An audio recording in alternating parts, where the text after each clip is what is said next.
I present to you Calamelios Zephyros. Here you will find a number of testing facilities, as well as the observation hub of Poiton Oikos. Right then. Let's begin by...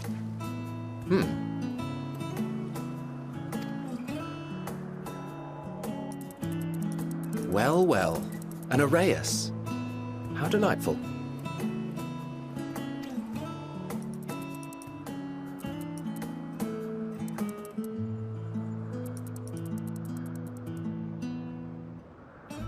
And what, pray tell, is that?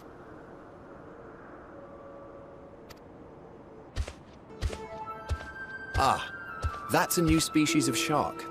We approved the concept but a few days ago. Sharks are among the most popular sea creatures.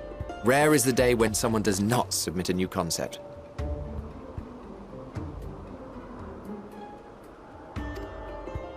At first, they were largely orthodox, consideration given to such things as size and environmental impact, and then a whimsical someone thought to bestow it with flight, another superior intelligence. And then the floodgates burst. Concepts with multiple heads, or arms and legs, and so on and so forth. It was getting absurd. A part of me wanted to tell them to go away and find something else to create, but in the end I couldn't deny their passion. Here we are.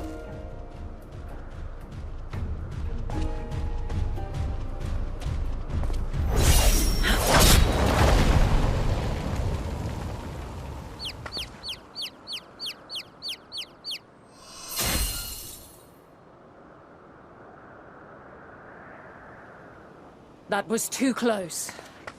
Are you unharmed? Well now, if it isn't a pair of familiar faces. Vanar, that we should meet you here.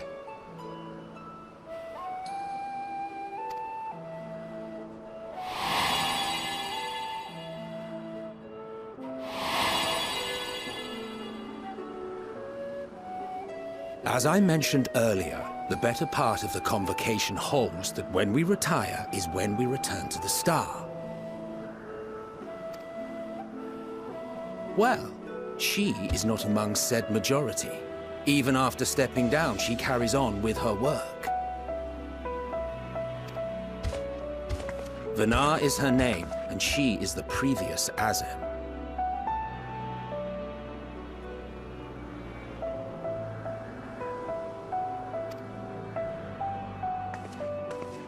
It has been a while, Hythlodaeus.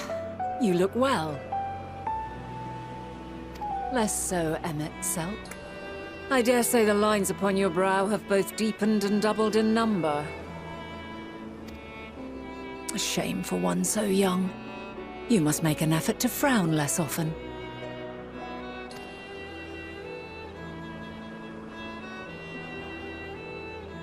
Easier said than done, thanks to your unruly successor. How is she, if I may ask? Incorrigible as ever. Rushed headlong into a volcano on the brink of eruption just the other day. I should be glad to share the tale in its entirety later, if you're so inclined. Oh, you know I am. Now then, you are?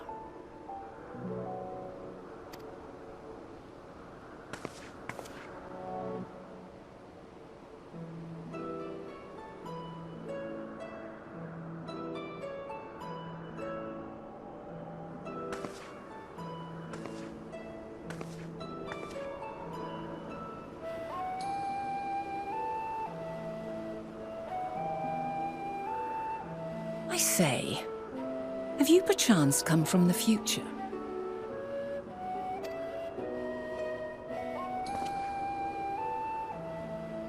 I do not believe we have ever met, yet I sense my magic upon you.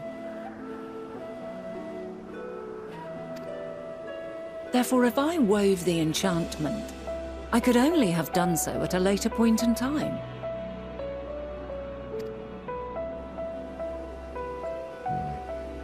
What manner of magic is this, if I may ask? A traveler's ward, of course. It prevents the corruption of one's ether.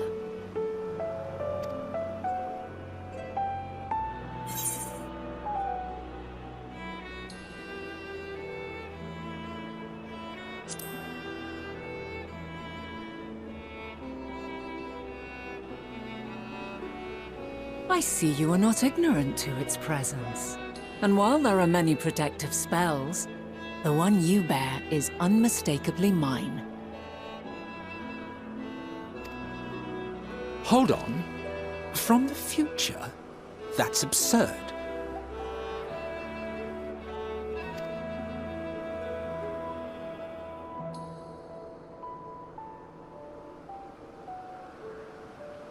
What is it? Are you unable to speak of the matter?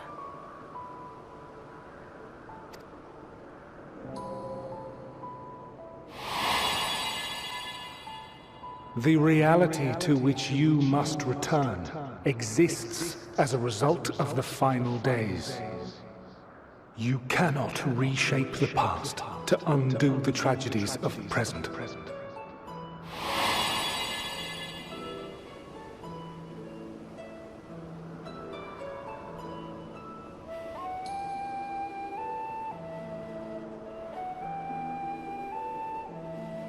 So, your actions here will not change your history, but they may yet affect the course of ours.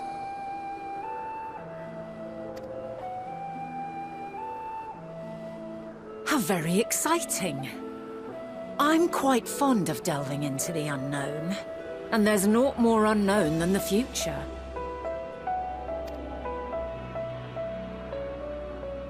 Until a moment finally arrives, we cannot know for certain what will come to pass, regardless of our supposed foreknowledge, so you needn't worry for us. More importantly, that you should go to such great lengths as to travel unto the past bespeaks the gravity of your quest. Will you not reveal it to us? Mayhap we can be of aid to your cause.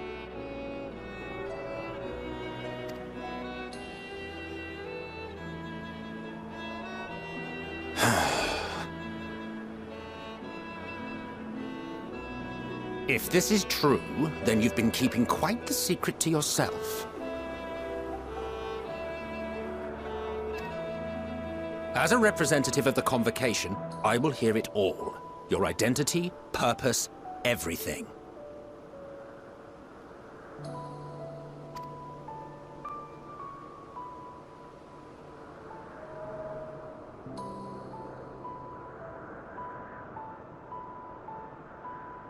Why don't we move to a place more conducive to calm conversation? I've been working here for some days now at an old friend's behest. If it is agreeable, we may make use of my accommodation at Oikos.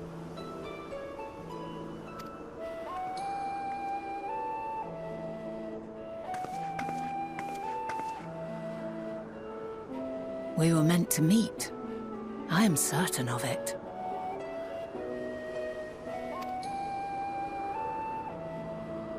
Else I wouldn't have marked you so clearly, and sent you unto myself in the past. It's precisely the sort of mischief I would get up to. And quite inspired, if I do say so myself.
A wonderful aroma. I feel more relaxed already. Would that I had sweetmeats to offer, but I travel light out of habit. There's plenty of hot water though, so please have as much tea as you like. Now then, will you tell us your tale?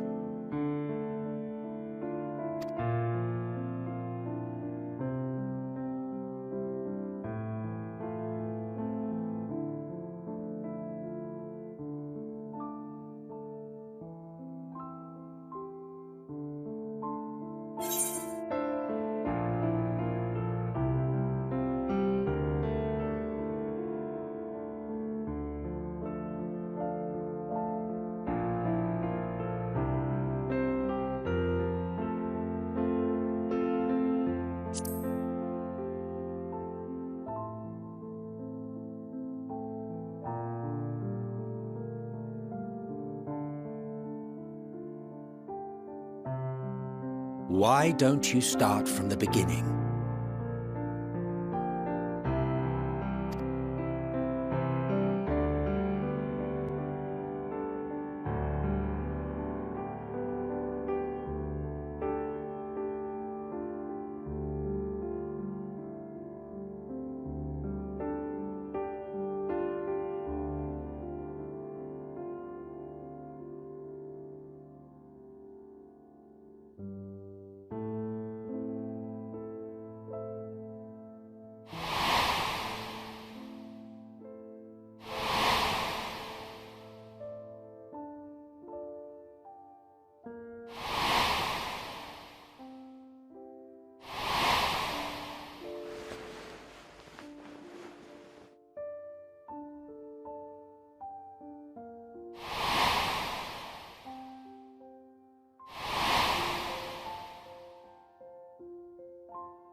Preposterous. Utterly preposterous. While not the words I would have chosen, I too have my doubts. Much of it borders on the incredulous. What of you, Vanar?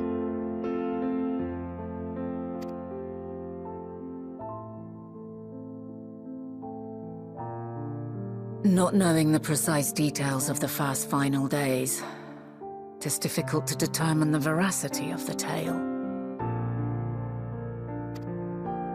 Supposing it is all true, I must ask myself why I would do what I did.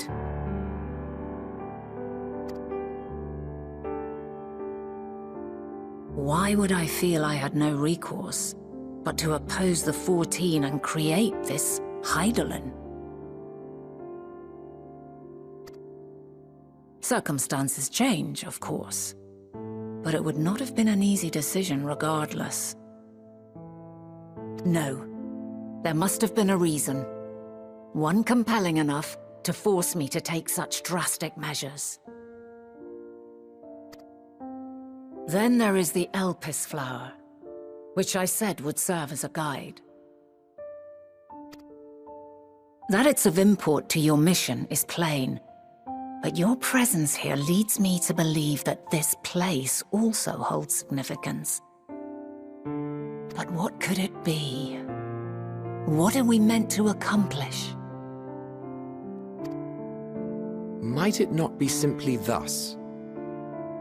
In the future, whence she came, the final days could not be averted. Mankind has no choice but to flee the star. By alerting us to that eventuality, perhaps you wish to pave the way for other futures. Theoretically speaking, it is a possibility. Yet if that were my primary objective, I see no reason to guide our friend to Elpis specifically. The capital and Amarot, or even my own home would be more logical destinations.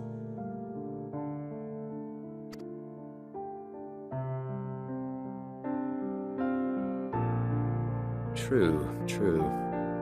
I note also that Hydaelyn did not specify a point in time to which she must return. By this, it may be inferred that it was not critical that we should meet. Alternately, she had reason to believe that our paths would converge, coincidental though it may seem.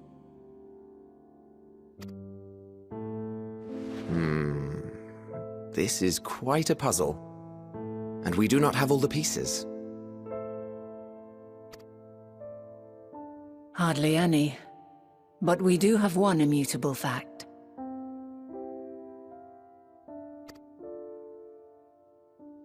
If the final days are indeed as described, they will bring death to all that I hold dear. Yet despite being afforded long years of preparation, the only provisions I could make were for flight. Nay, my first and foremost endeavor would be to find a way to forestall the coming doom. Given that even the 14 failed, mayhap you deemed it impossible. Nothing is impossible. This I have always believed. And if Hydaelyn is indeed me, she would believe the same.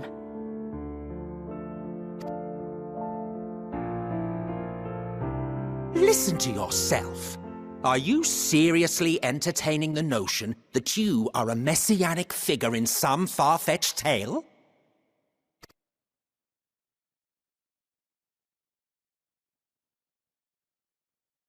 Well, I will not. I refuse to accept that our world could be undone by some unforeseen calamity. I also take offense to my portrayal as a megalomaniacal madman. To sacrifice oneself for the star is a noble act, and I would hold those who gave themselves to this zodiac in the highest esteem. Yet, you claim I recreated Amarot and populated it with phantoms of our people?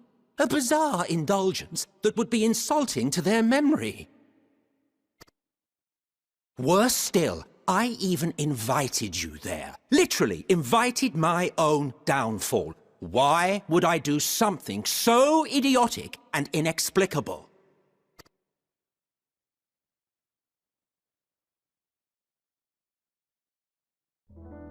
Now, I will allow that the hypothetical task of restoring our world would be daunting in the extreme.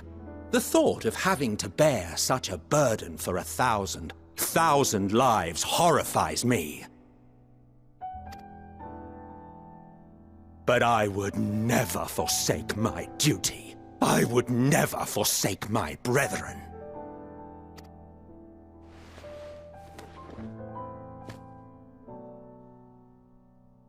You do not know me. I've had my fill of your fiction. I will return to my duty, and you will not bother me again.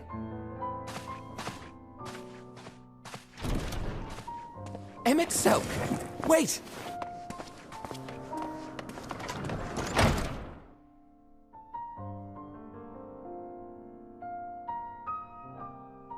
You've seen much of Elpis already.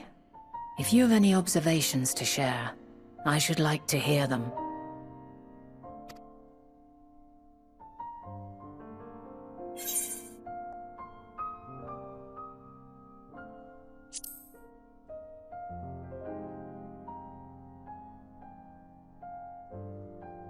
Ah yes, the energy distinct from ether.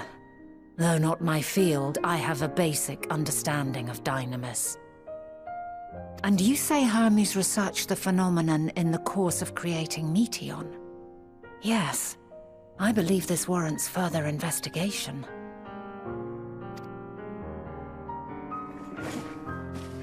With that settled, it is time for action. The missing pieces of the puzzle are here, I'm certain of it. And when you find them, the picture my future self has painted will be complete, and you will have your answer. And suffice it to say, I will aid you in your quest.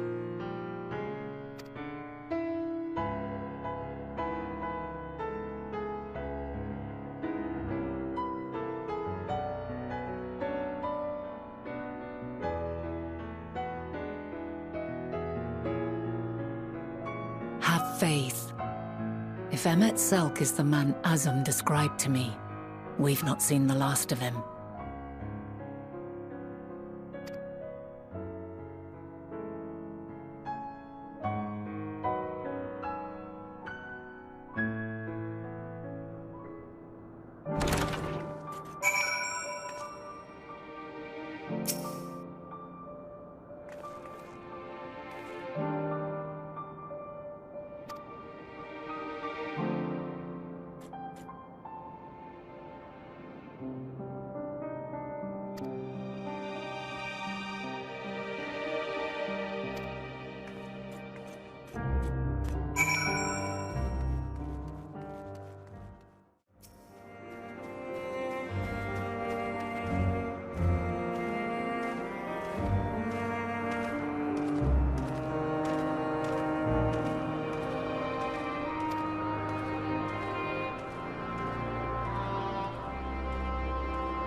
A delightful breeze and a breathtaking view.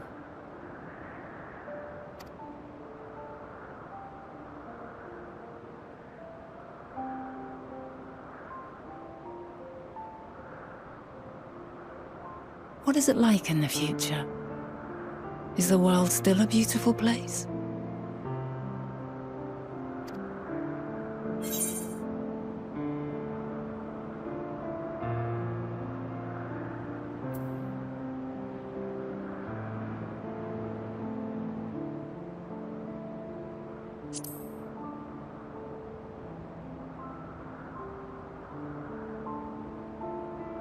Dark, hidden places, rife with danger.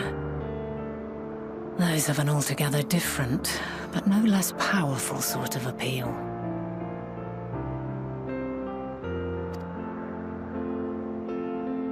While we wait, will you not tell me about your adventures? Well, not the portentous events which led you here, but the simple delights all your own. By learning about the future world, I may gain insight into future me's plans.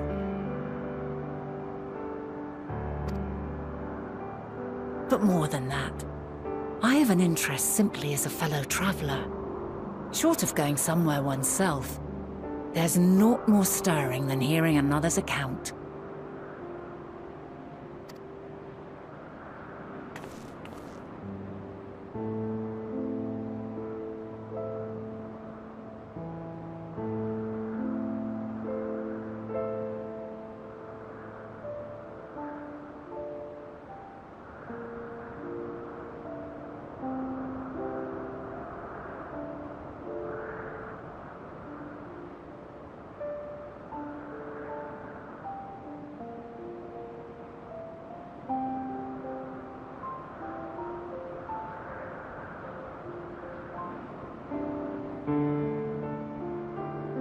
Incredible! Would that I could have been there to see it.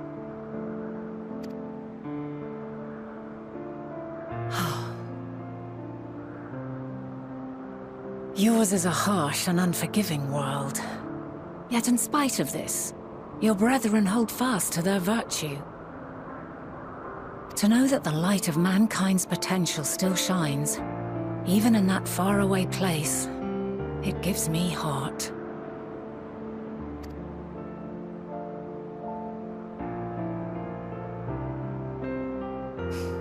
Thank you for regaling me with your tales. I will treasure every word.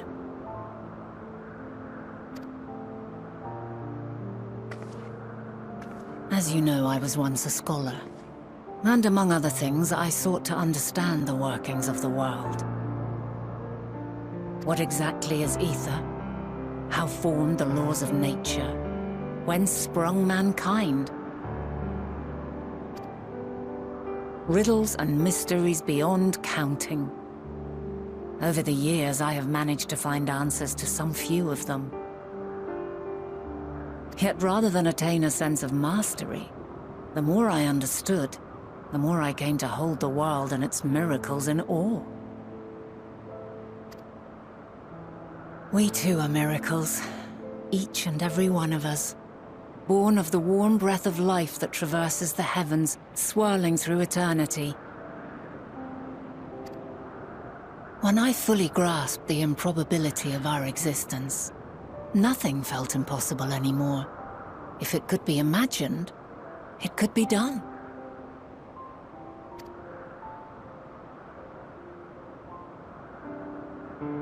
A passion swelled within me. An epiphany dispelling all preconceptions of what was natural and true. And a presence without. Immense, yet intimate. Fate, perhaps, holding us in its tender embrace. As reassuring as it was intimidating, how keenly aware I became of creation's fragility. Built as it is upon precarious happenstance. I was overcome with an irrepressible urge to know the world more intimately, to hear its voice, feel its breath.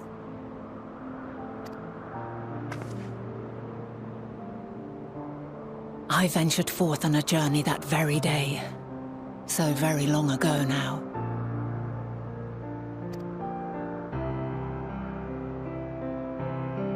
freed from presumption and prejudice. I saw the world through a newborn's eyes. Everything fresh and new. And so beautiful.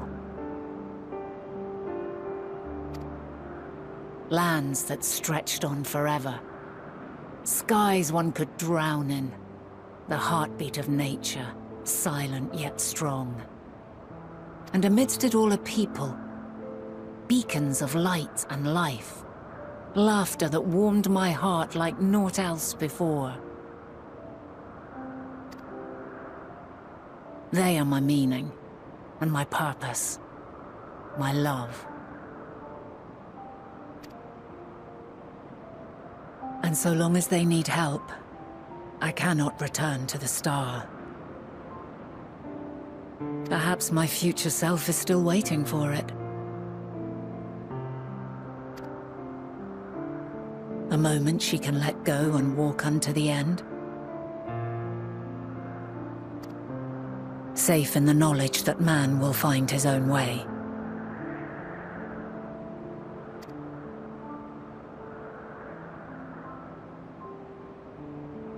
You, who are our future, tell me this, and tell me true.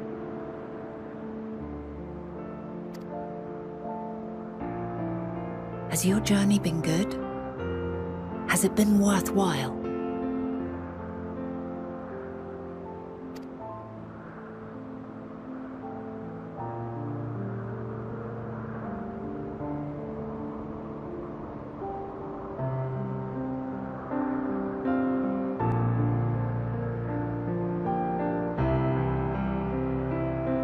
Pray forgive my lateness.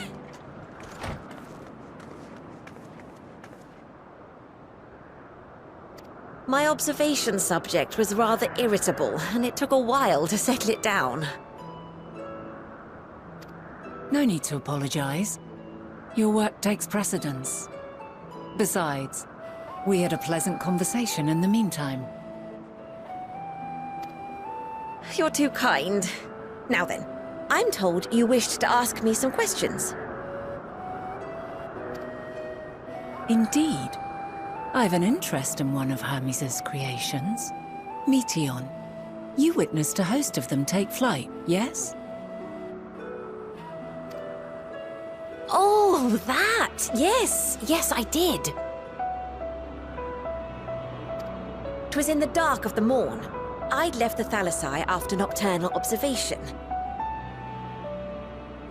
As I walked along, I spied a bright light climbing high into the southeastern skies.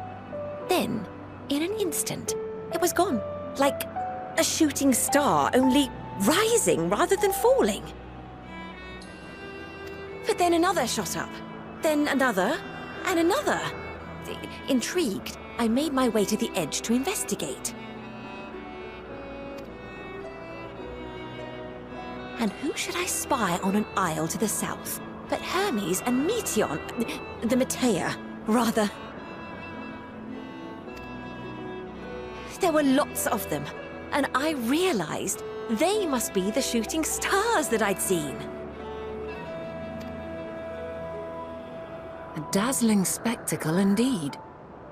Have you spoken with Hermes about this?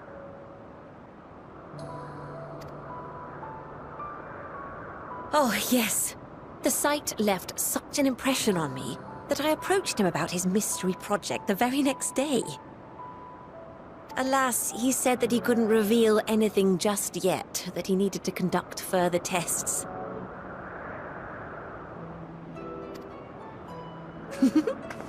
It shouldn't be long now, though. He often returns to that isle, and I have a feeling he's nearing a breakthrough.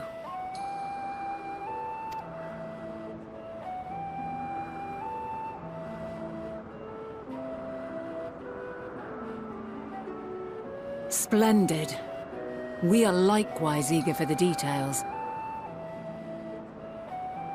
Well, that is all we wish to ask. Thank you for taking the time to indulge our curiosity. You're very welcome. It's always a pleasure to speak with other inquisitive souls. And will you be descending now? If so, I shall link the doors for you. Please.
Let neither side hold back.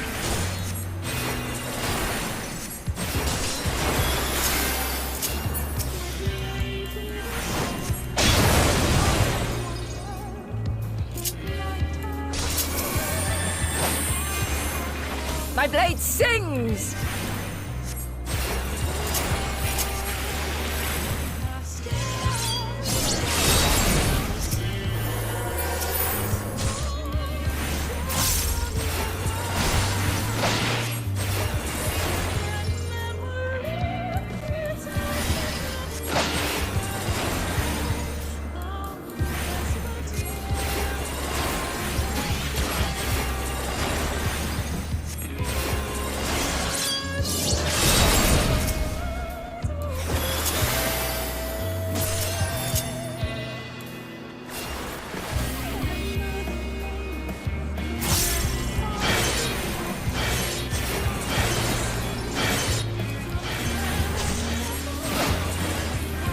My blade sings!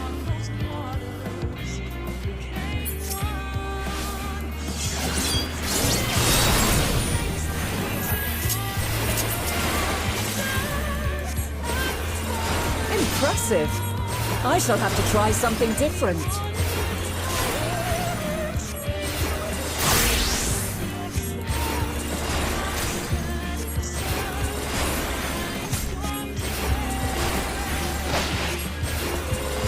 Quarter.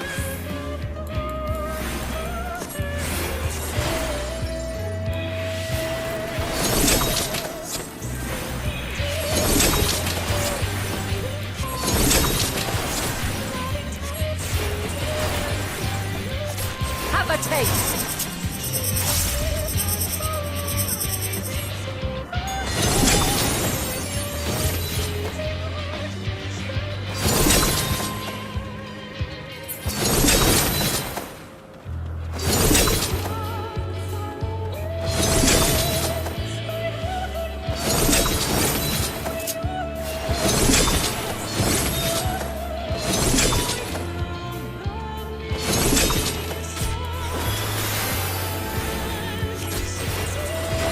I see you won't be easily overcome, but neither will I.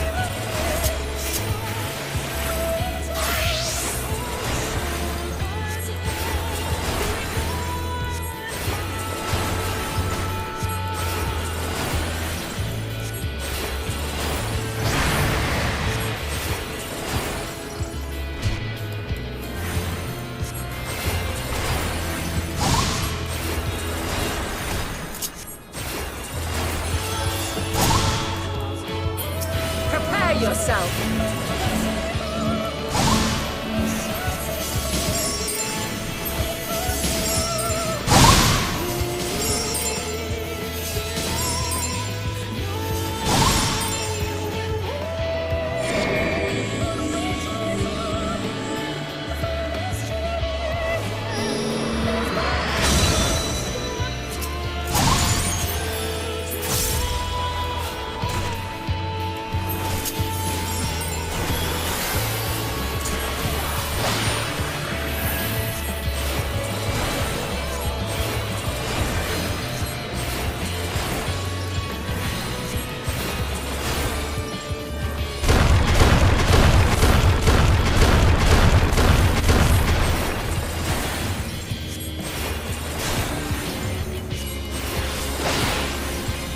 Very well.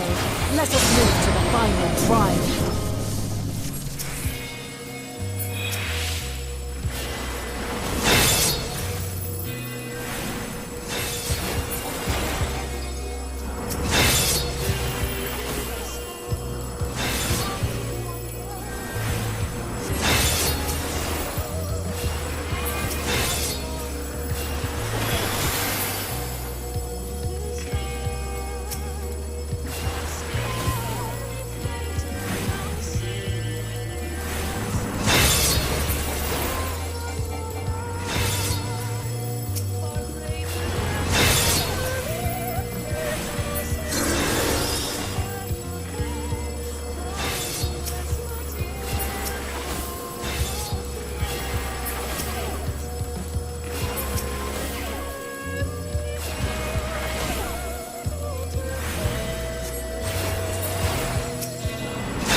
your burdens and show me your strength of will!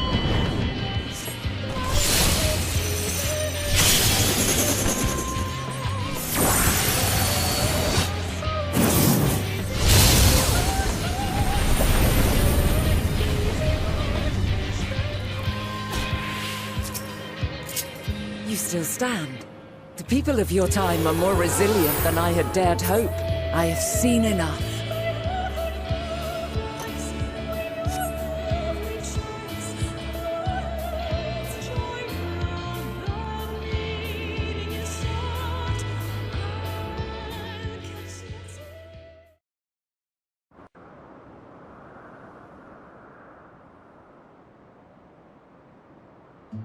Twas my intent to finish it, but clearly I underestimated you.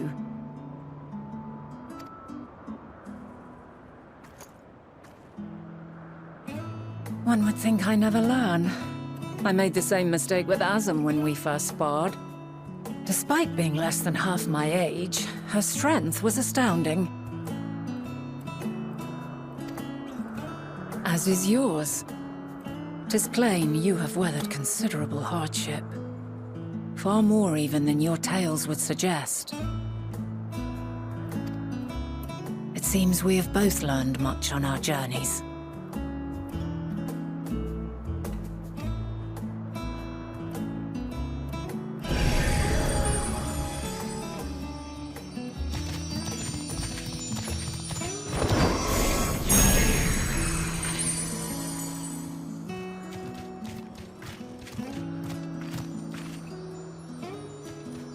Well now, I dare say he has warmed to you.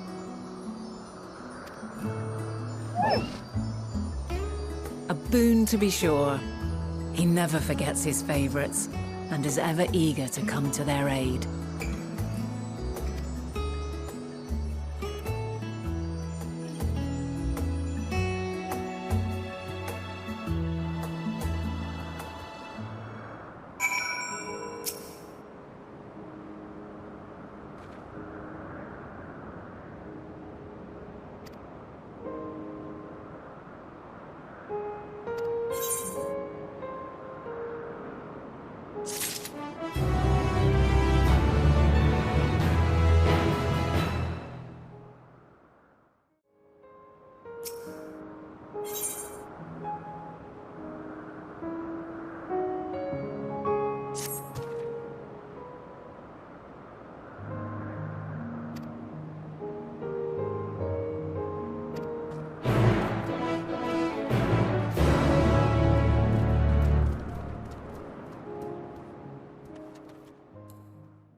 Quite a small place, lacking even the most basic equipment.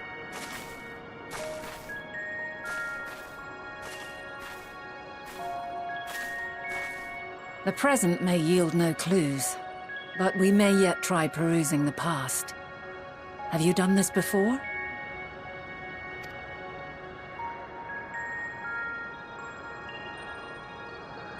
So you cannot control the power freely. Worry not. I shall assist you.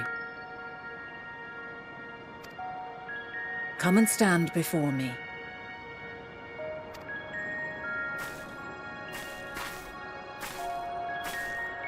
There are two ways to see the past. The first entails peering through the walls of the soul in the moment a subject is recalling a memory. The second requires no subject, and is instead a process of piecing together an event from ripples left in the ambient ether.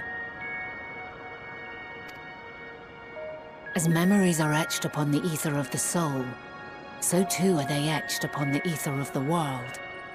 In this way can history be preserved. Such memories are given to fading, however, and can prove challenging to visit.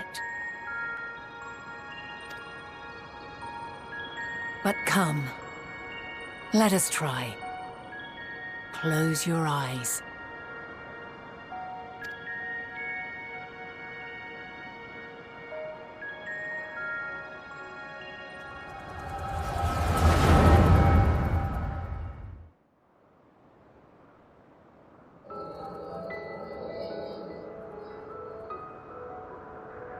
All units fully functional and proceeding on course towards their respective stars.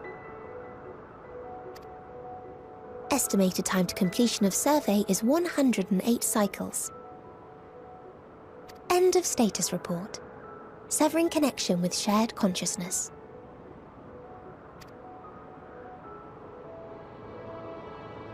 Did you hear that, Hermes? All is well.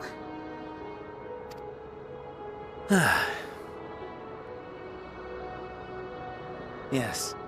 Good tidings at long last. Every step of the way, I've been reminded how little we understand creation. How the universe defies imagination. But soon we won't need to speculate. We'll know the answers. What others live for.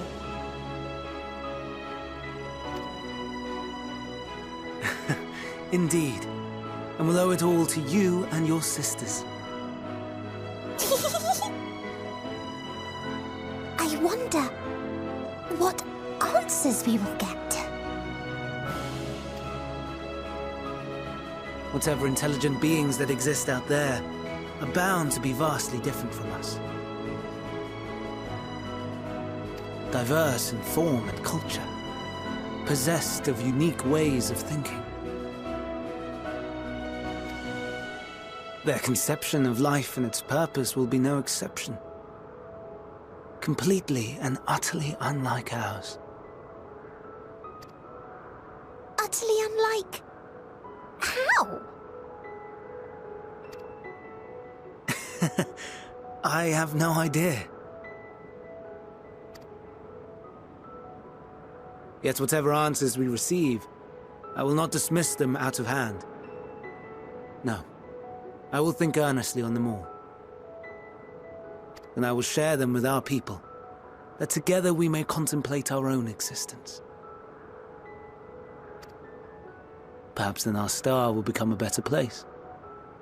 Not only for man, but for all life.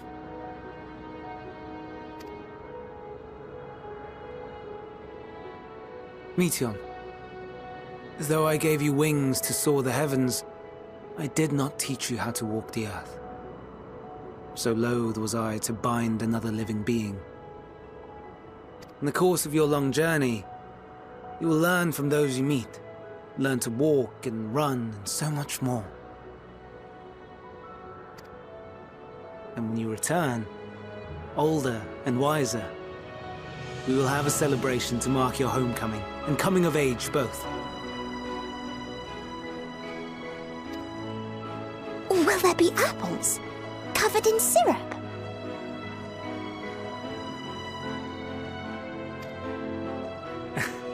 And how are you supposed to eat them?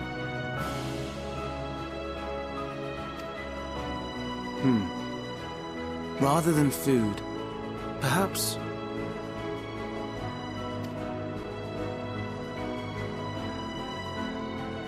flower. Yes. Upon your return, I will gift you a beautiful flower.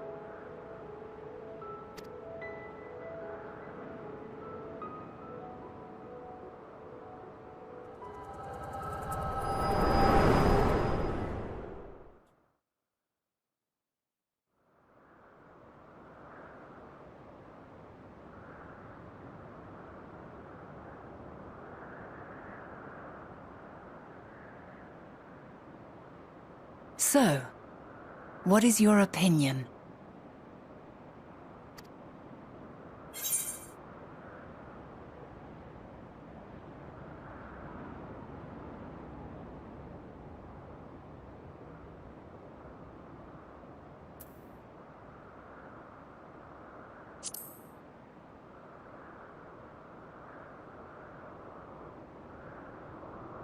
I understand. He is a gentle soul, and well-intentioned. Yet it does not take ill intent to beget ill. We must consider the possibility that something may have gone awry. Perhaps it was oversight, or simply an accident.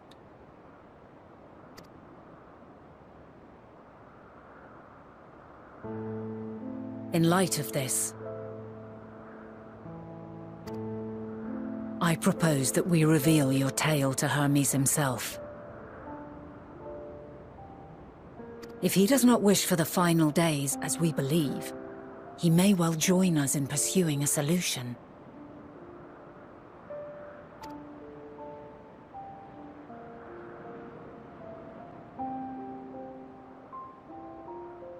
Then it is settled. Let us seek out our friend with all swiftness. 'Twould not do to let such a pure soul be blackened by tragedy.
My apologies for keeping you waiting. I understand there is a matter you wish to discuss. Aye. A matter of the utmost gravity. If one can suspend disbelief. Go on then. Tell him what you told us. Who you are, and why you came.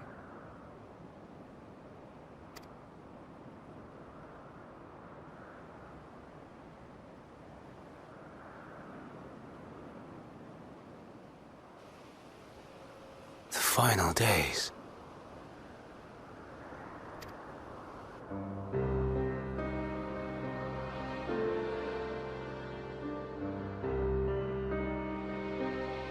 The phenomena observed during these star-encompassing calamities is likely the product of a dynamis reaction. And none is more versed in the applications of this energy than you, Hermes.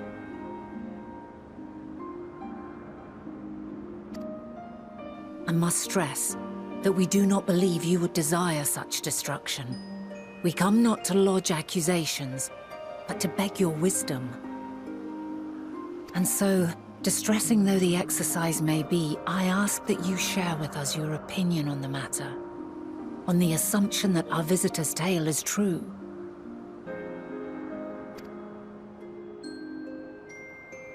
Even you, Vana.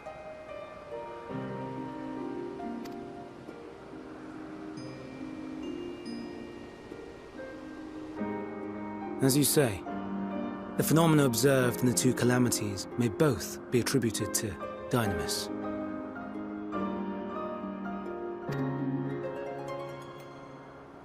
Of note is the difference in its effect. In the first final days, it warped creation magics. In the second, it warped the people themselves. The key variable, I suspect, is the etheric density of the men of each age.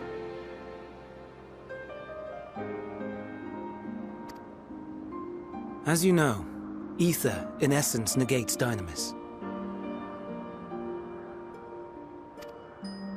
Harboring high concentrations of ether, we ancients cannot readily manipulate dynamis, nor be manipulated by it. Therefore,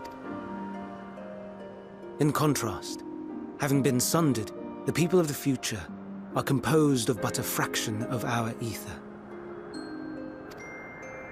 Thus are they susceptible to the influence of dynamis and its transformative potential.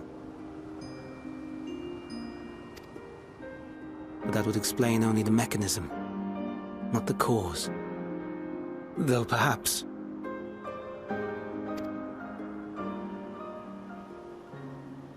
What is it? Even should it be a hypothesis, we would hear it.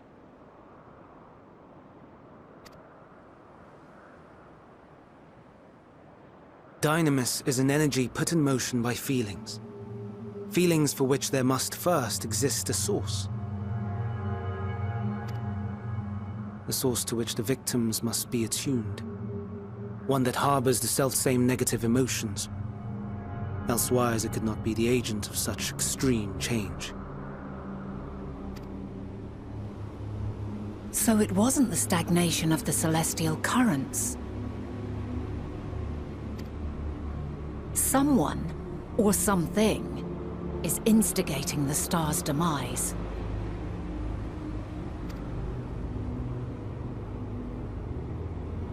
So, we've a villain on our hands after all. Any idea who or what it could be?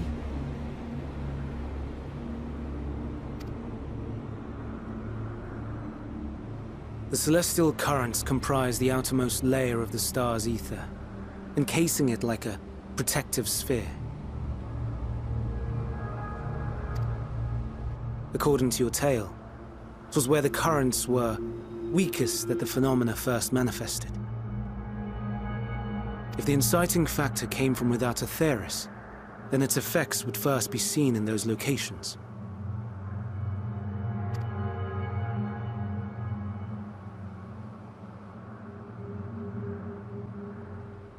Greetings. Can you hear me?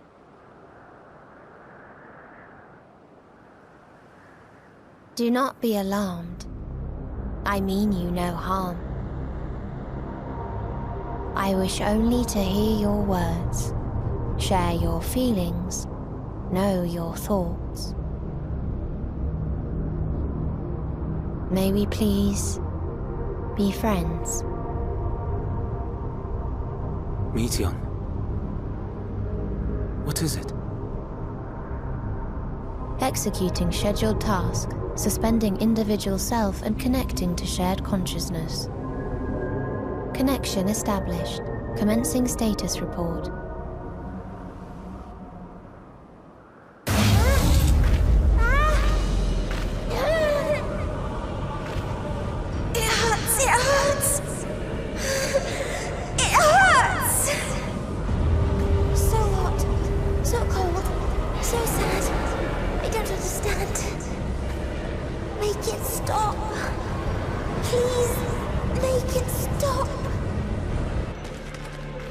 Steady, Meteon. Steady. So scared. So lonely. The pain. It's too much. Why?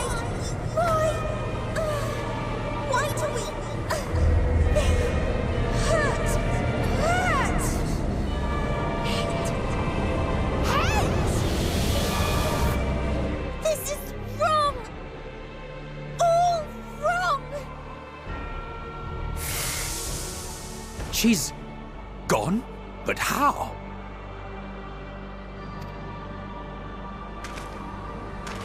She has altered her etheric density in order to blend in with her surroundings, an ability for avoiding confrontation.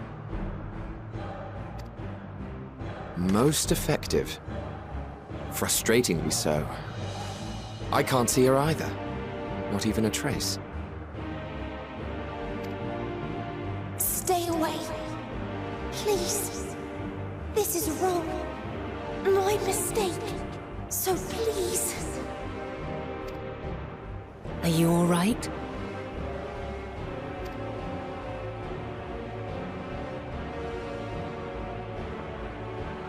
In your mind? No. We only heard her speak the instant before she vanished. Of course. When communicating without words, Meteon also employs dynamis. That would explain why you were able to hear her when we could not. Then you are our best chance of finding her. Follow her voice and try to track her down. Hindered though we may be, let us split up and search as well.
Aha! Give chase! We shall herd her into the shelter.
Please, Mission. We must speak.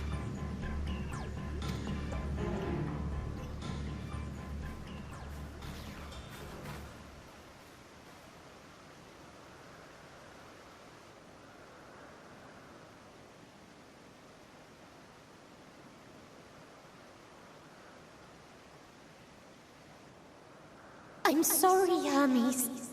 I'm so sorry.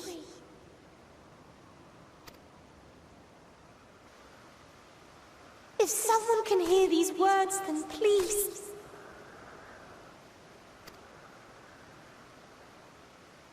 Please protect them. Protect them all.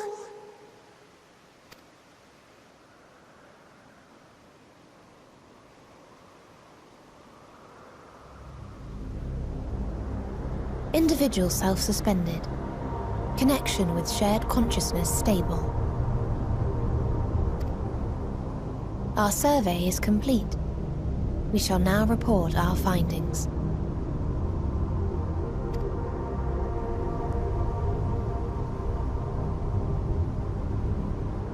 All units safely arrived at their respective destinations.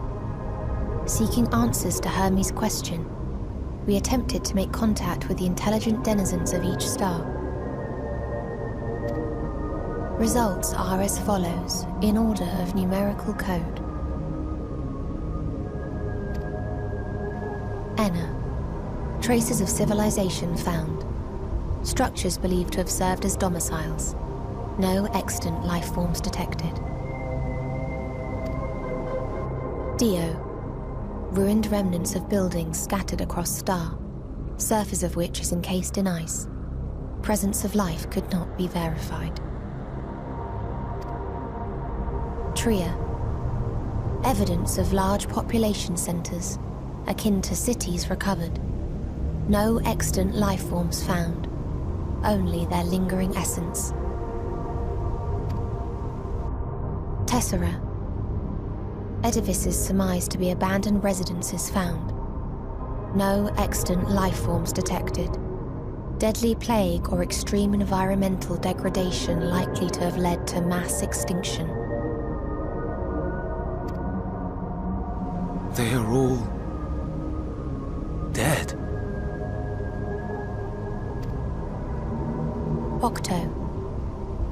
Star found in state of violent conflict. Contact successfully made with inhabitants, but deployment of weapons of mass destruction resulted in total annihilation of local population shortly thereafter. Inea. Star is a barren desert.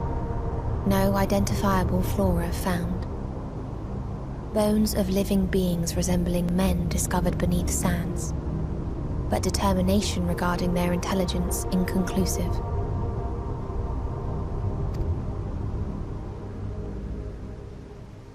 Remind me, Hermes, what exactly was the question you entrusted to Meteion?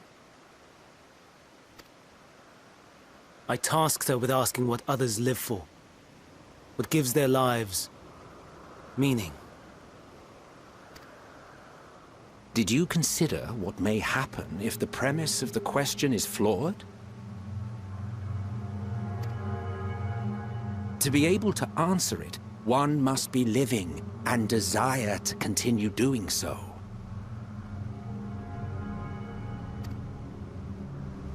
But if Meteion finds no living beings in the course of her journey, or none who desire to live, what then?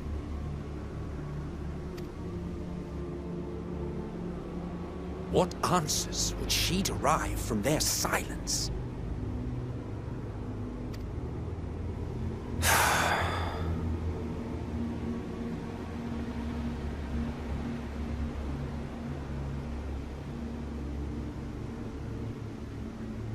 Meteion, enough!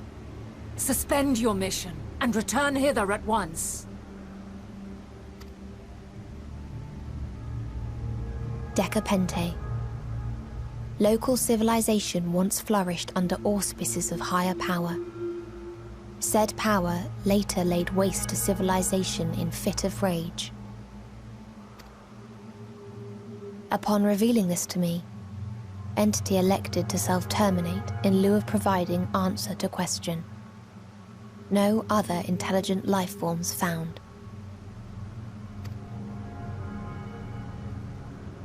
Turning a deaf ear, are we?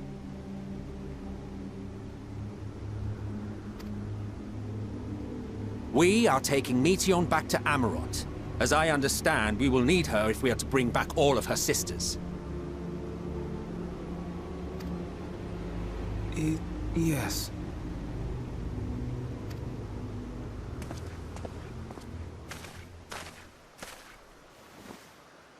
Meteion.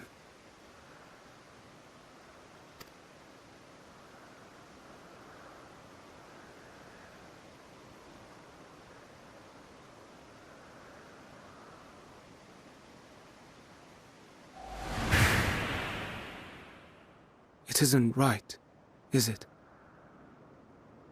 It isn't right to turn away from the answer. Even if the answer is pain.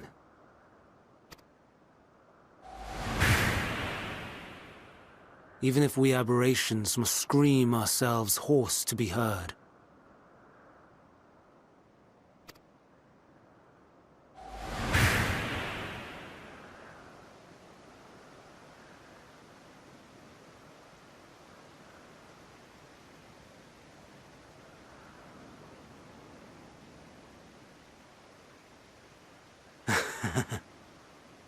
Aye.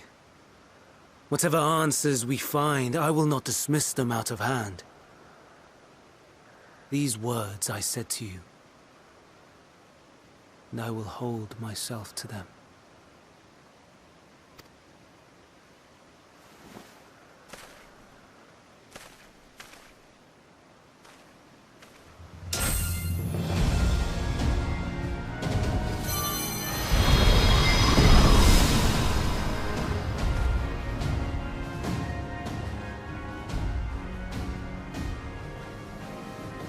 What is the meaning of this?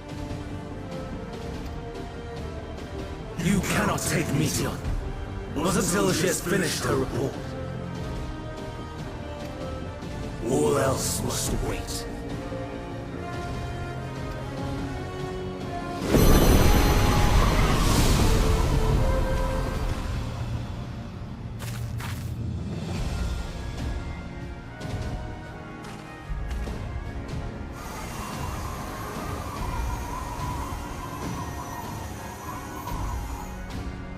You fool!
Turn back, else I might be forced to.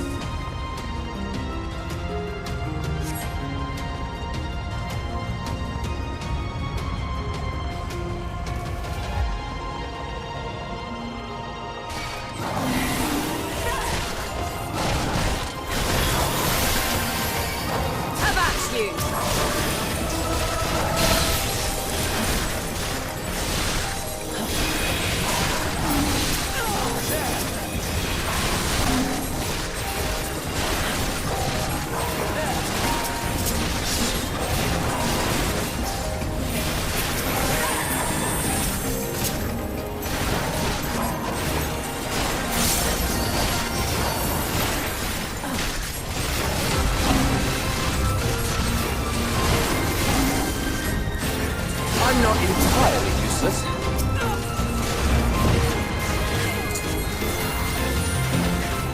I see you opening.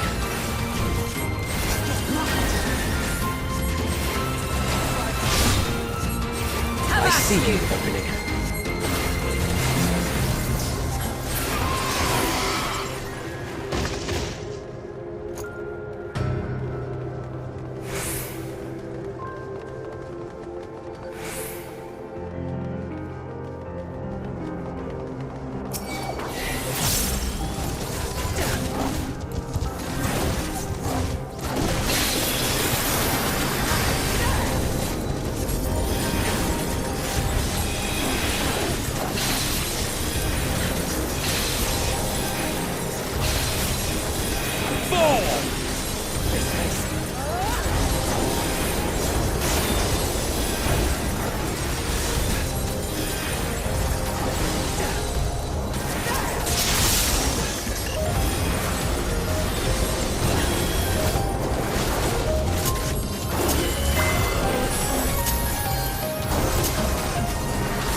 see you opening.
My way.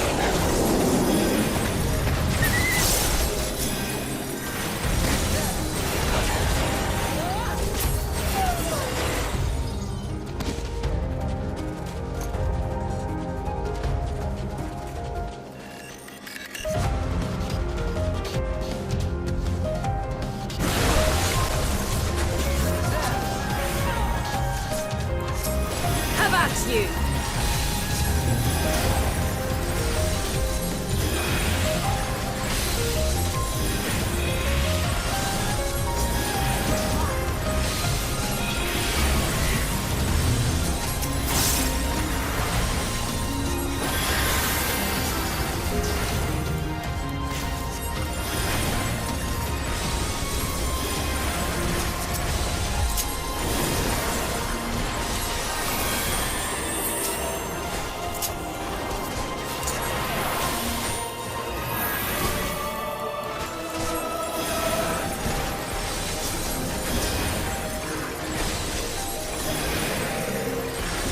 I see you opening.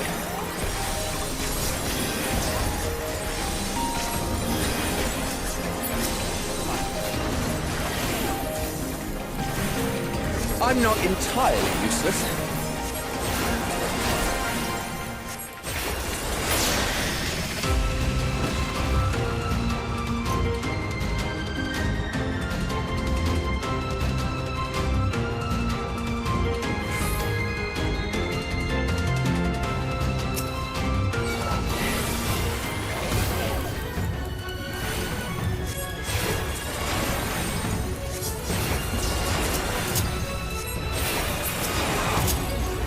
I see you opening.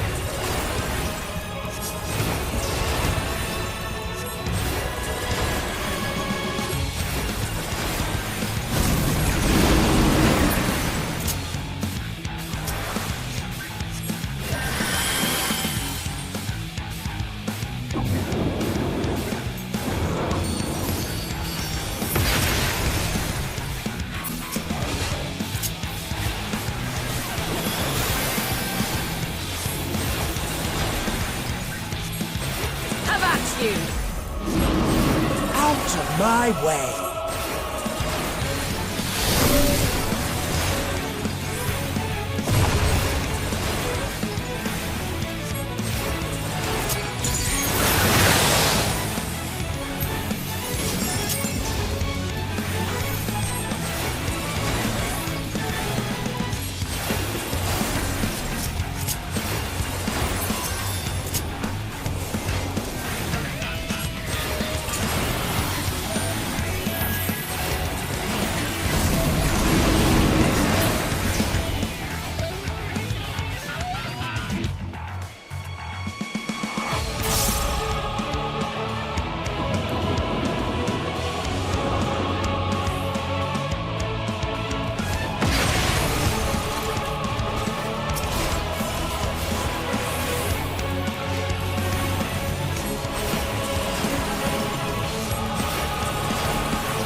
hope this works.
My way.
I see you, opening.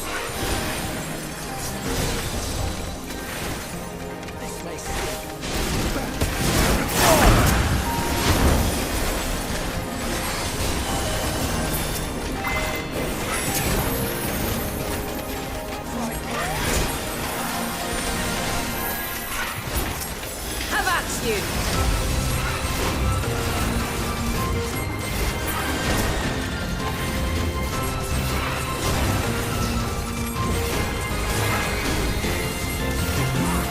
I see you, Endwalker.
I'm not entirely useless.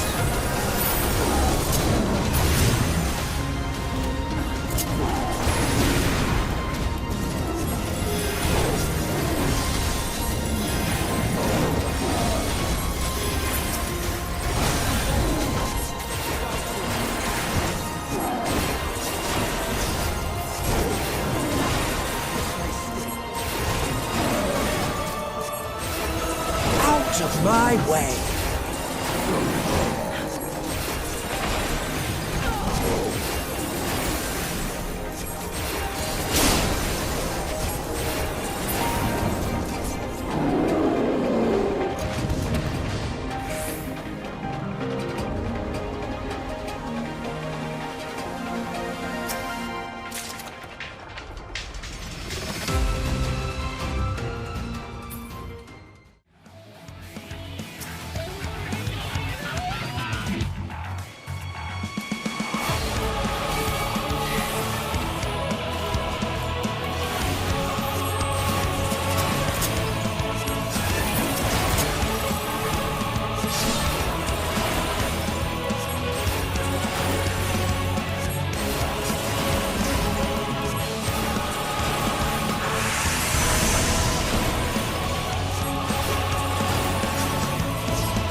I'm not entirely useless.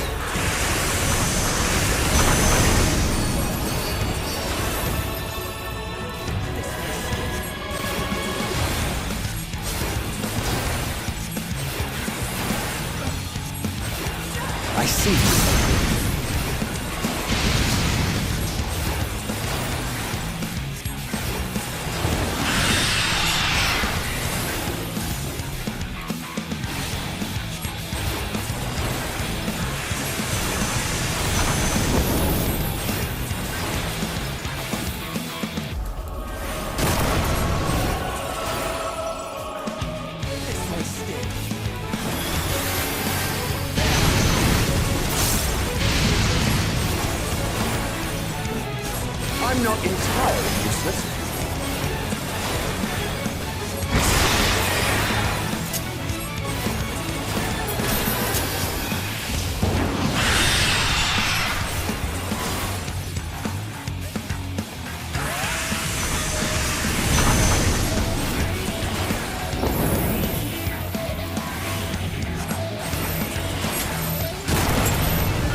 let you take Meteor.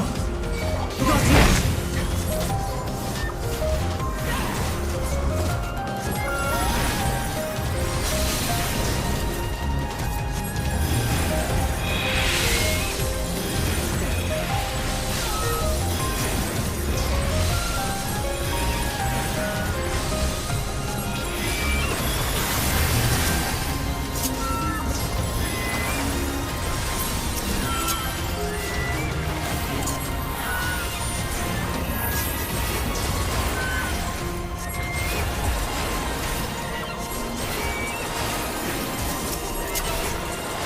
I'm not entirely useless.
Before they're expunged from existence.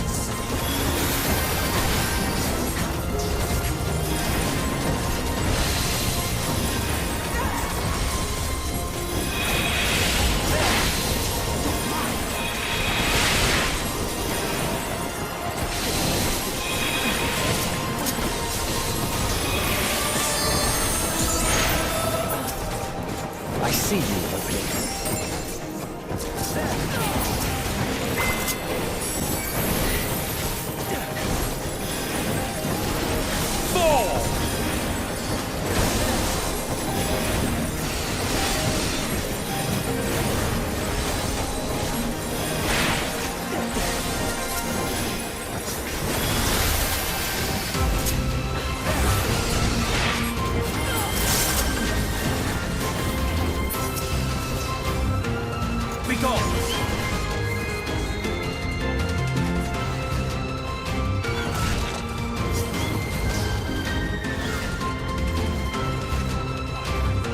I see you opening. Have at you!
So, it comes to this.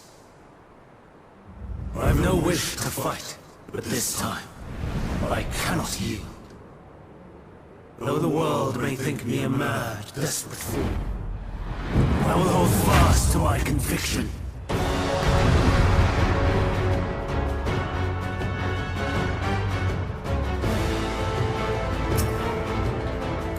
I will have the time and tranquility I require.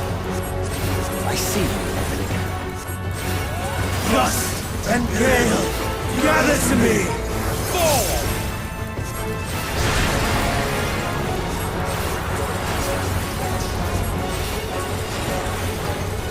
Ancient wrath, unleash your power!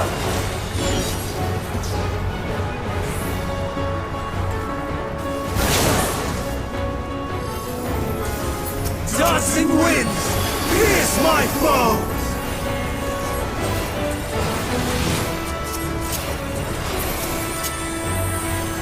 Stars on high, fall as rain!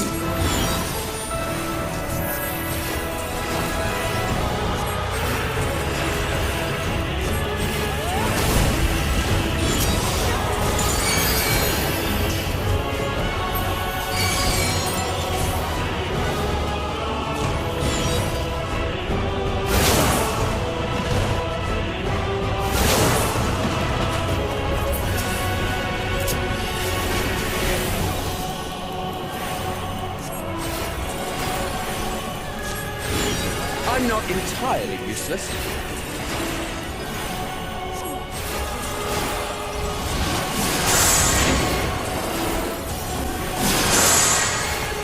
I'm not entirely useless.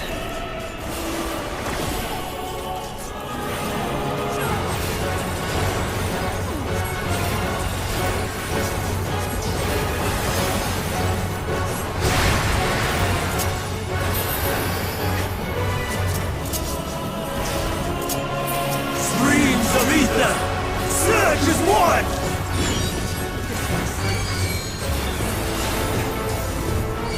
Out of my way!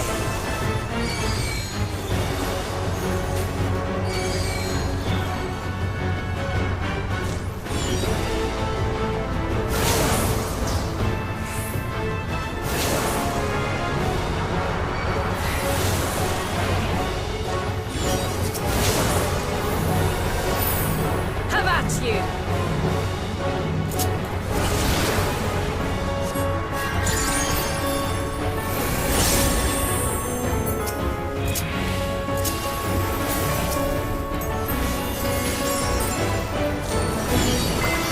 Dancing winds, pierce my foe!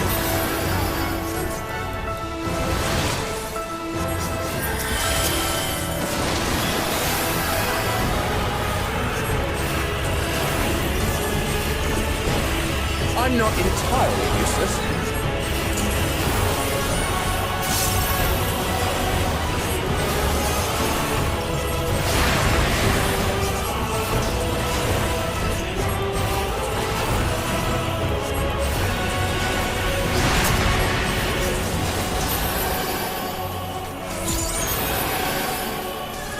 Stars on high, fall as rain! This shall more than suffice.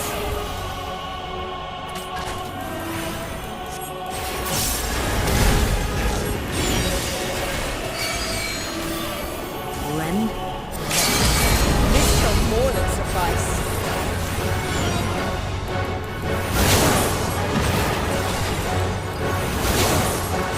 I'm not entirely useless.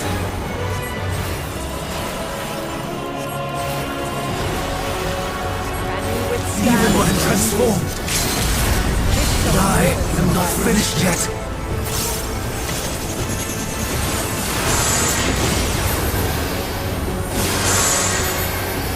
I see you opening.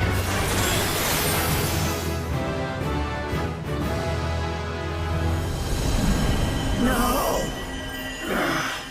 My power!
It's over, Hermes.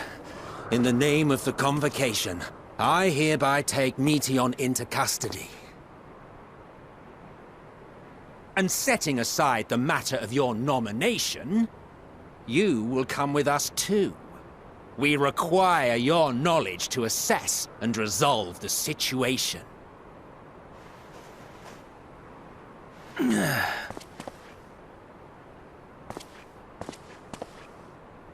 Meteion, I am so sorry. With that, I could have listened to your report in full. Reflected upon its meaning and conveyed it to others, that they might reconsider their chosen course. But I have failed, and that wish will never be realized. However, ere our fates become the province of others, I bid you tell me just one thing. Was there happiness in those distant stars? Was there a reason for living?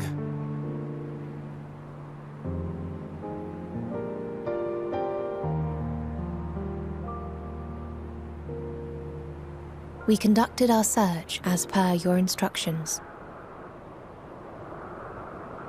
We scoured historical records, communed with the spirits of the deceased,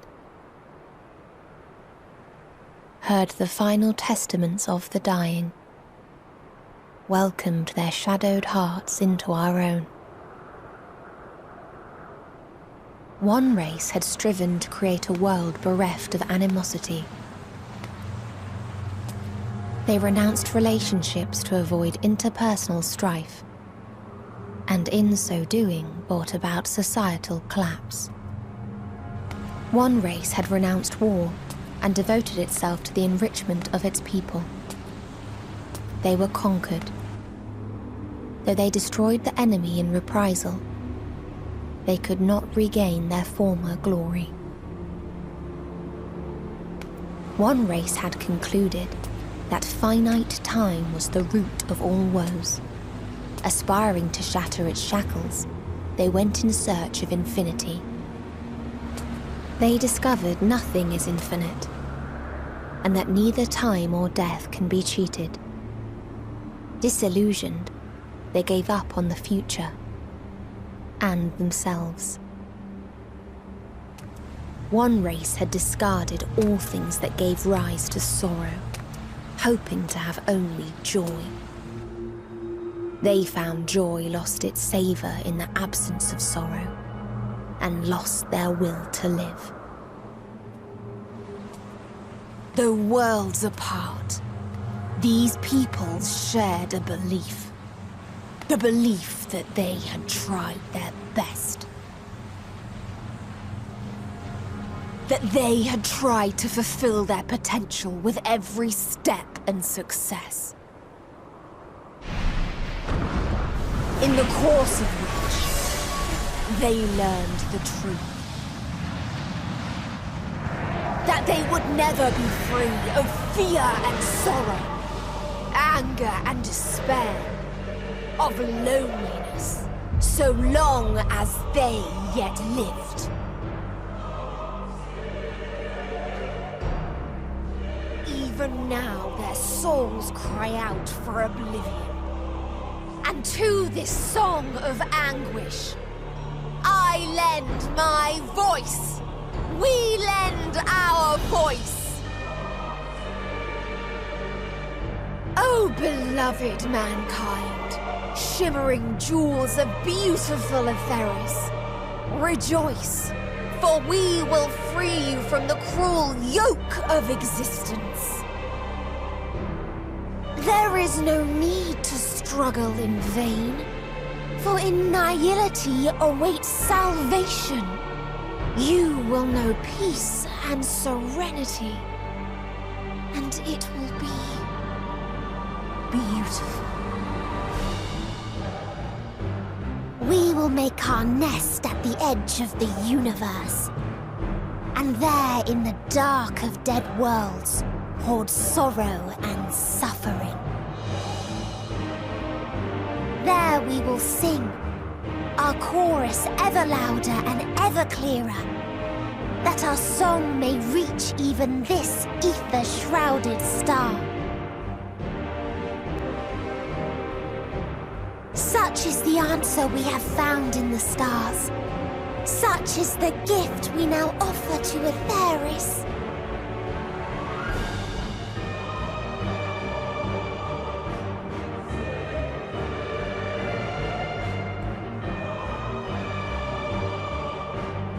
Who are you to decide our fate? To decree we live or die?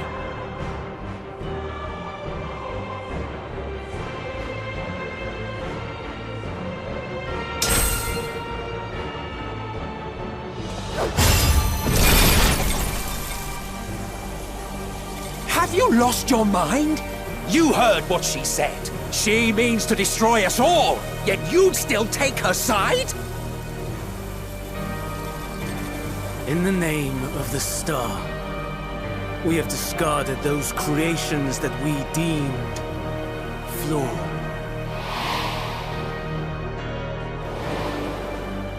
If we ourselves are flawed, does it not stand to reason that we too should be discarded?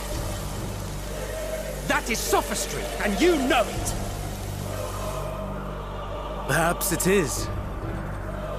Perhaps I am wrong. But who is to say that you are right?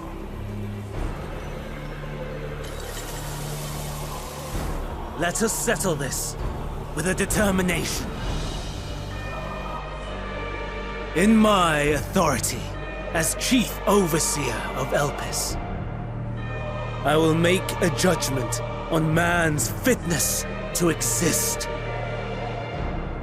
If he can learn to value all life and retain his will to live, even should his end be justified, he will surely find a way to avert his demise. If not, he will perish from the start. As with all determinations, provisions must be made to ensure fairness. Kairos! Awaken!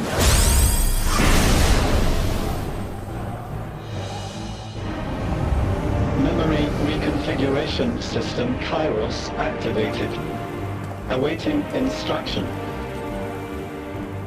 Command. Universal memory alteration. Target area. Katisis Hyperborea. Starting point. Arrival of MSQ of the convocation at Propylion. Endpoint. The present. Erase the memories of all events, and replace with a vague recollection of the following. I was here, preparing to demonstrate the functionality of Kairos to MSQ and Hithodeus. Meteon's shared consciousness became unstable. She and her sisters could not sustain their existence, and all dissipated with a burst. The resultant shockwave accidentally triggered Kairos, which erased several days of memories from all present. Execute. Command acknowledged. Initializing. 3 processes remaining to execution. Bravo. I dare say one would be hard-pressed to make it fairer. Everything that you told us, everything that has happened, the fact we've even met, it will all be gone.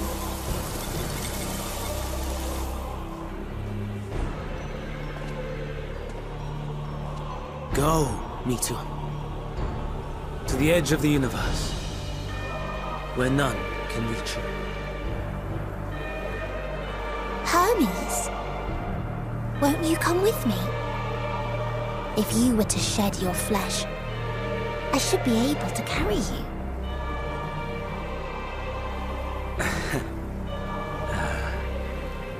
I will remain. As a man, I will oppose the oblivion you bring. Silly fool. Had you said yes, I would have granted you the gentlest end.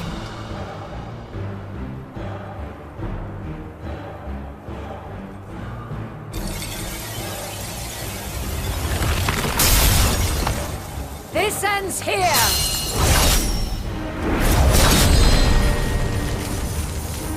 Fly, Mission!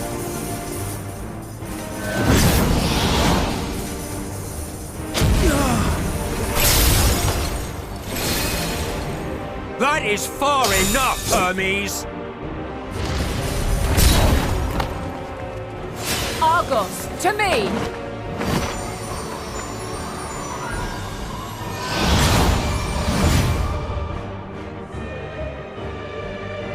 First process complete.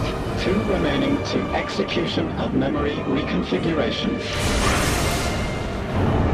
As if we needed more pressure. No matter what, you cannot forget what happened today. For it is the key to saving your future. Your world. This fight is our fight. What comes after, our problem to contend with. Not yours. No. Your own struggle awaits. And no one else can take your place. You must flee this place with your memories intact. And I will see that you do. Now then, where is it? There you are, my little confluence.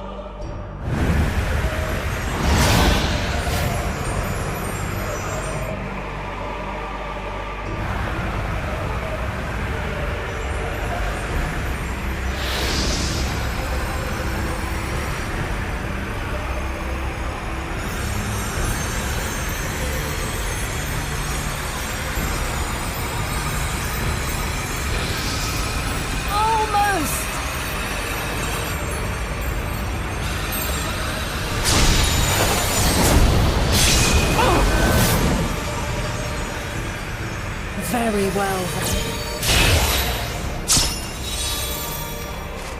You may elude us this day, but not forever.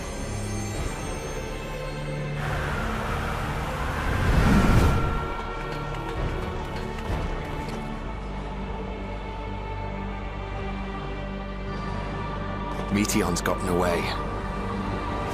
Second process complete. 1 remaining to execution.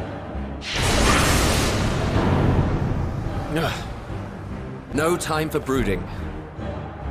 Listen well. Beyond lies a spatial confluence that connects the interior sections of this building. I will destroy the confluence and force open a way outside. When I do, you must jump through.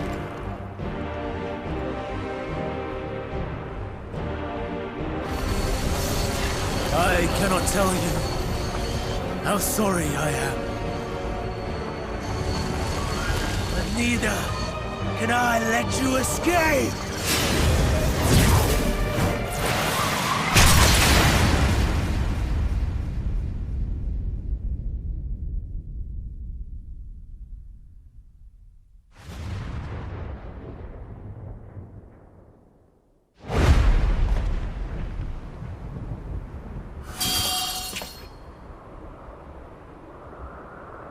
Too brave by half.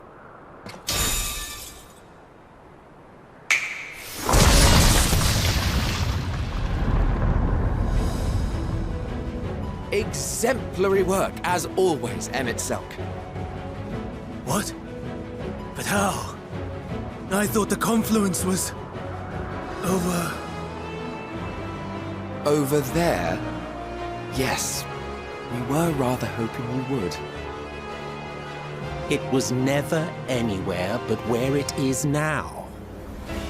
The instant those two began making their way towards nothing, 'twas clear the plan was a diversion. I'm quite incapable of destroying a confluence, I must confess. A gambit brazen beyond words. Though we've grown accustomed to reckless improvision due to the antics of an incorrigible associate. Though, in the case of certain present company, incorrigible is an understatement. Honestly, I'm beginning to suspect it's a requirement for every Azen.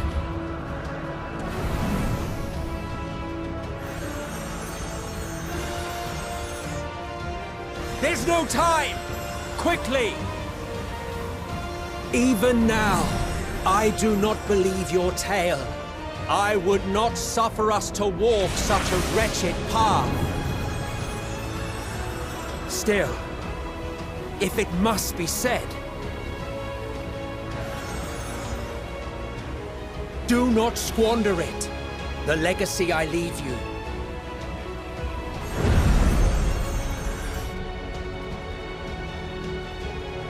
Final process complete. Executing universal memory alteration.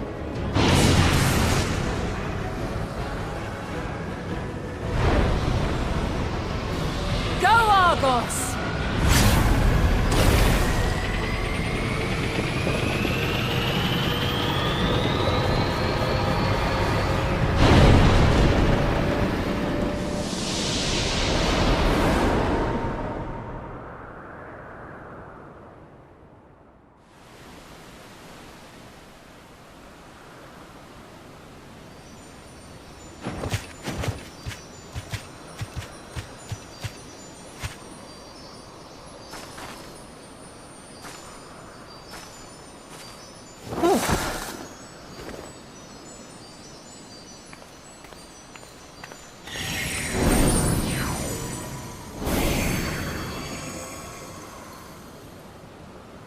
I'm fine. Just a little tired.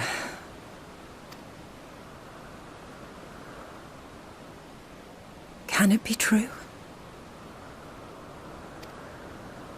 Are we the only ones left who see beauty in the world? In life? Are the stars above no more than husks of fallen civilizations?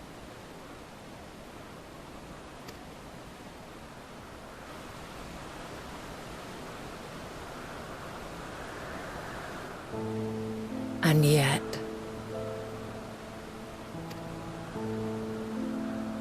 I feel her. Though she is unimaginably distant, I feel Meteion's presence. And the place where to we must go. Ere she made good her escape, I placed an enchantment upon her. One which allows us to follow her trail. She has already left the outermost bounds of Aetheris, and continues on her way. Given the vastness of the universe, it will still be no easy feat to track her down.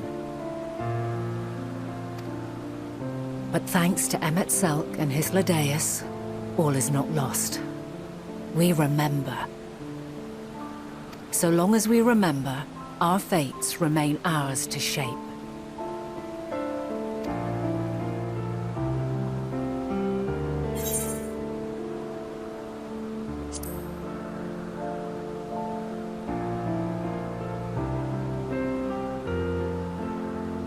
I'd like to know too. Let us ascertain the situation at Cutisis Hyperborea, where they should still be.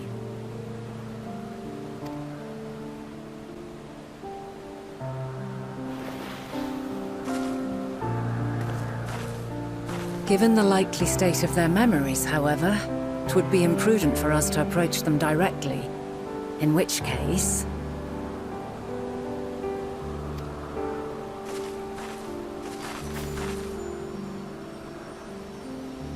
I am sorry, my friend. I've asked much of you this day. But may I trouble you one last time?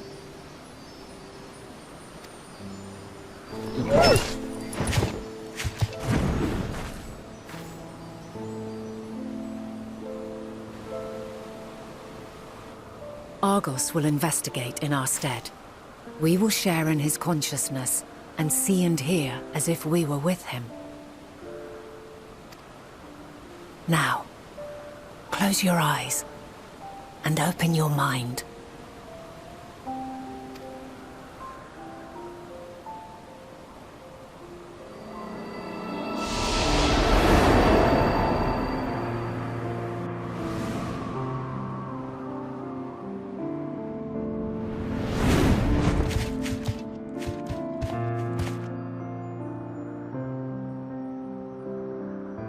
Thank goodness you are unharmed.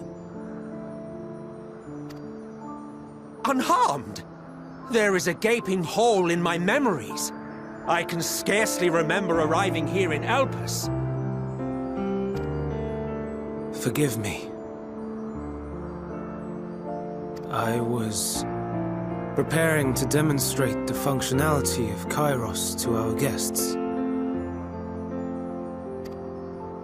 But Meteon, her shared consciousness became unstable. And she...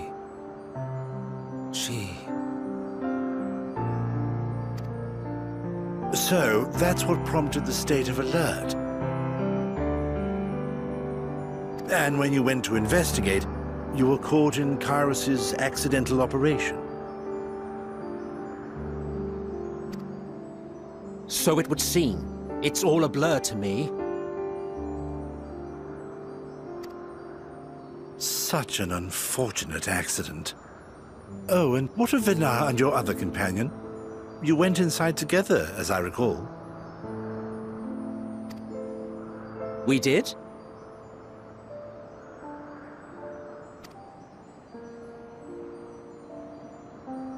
If Vinar was with us, I have no recollection of it. But that there is her familiar, is it not? The fellow seems happy enough, so I think it's safe to assume his mistress as well.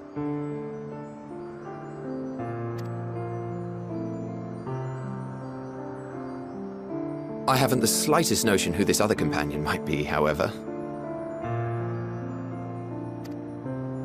Ah, well, that individual struck me as a bit different, for want of a better word. Perhaps it wasn't actually a person, but some manner of creation. Curious.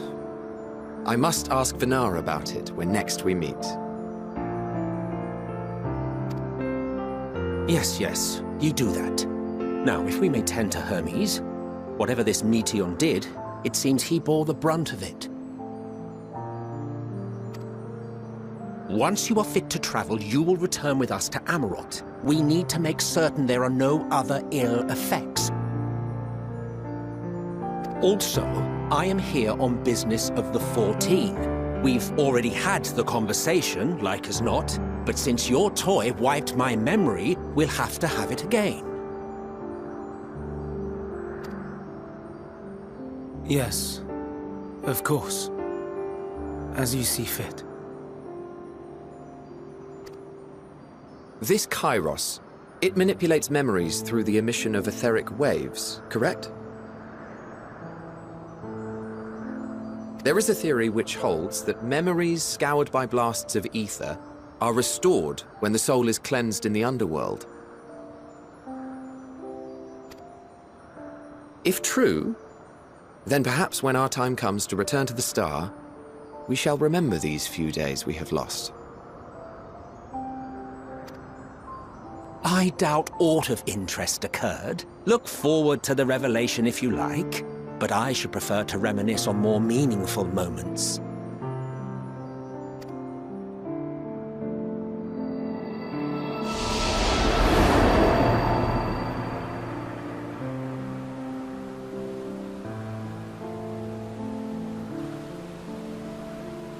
Let us rest, if only for a while. After all, you and I... oh, we still have a long, long way to go.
So, it is within. The portal that brought you hither, and will take you home.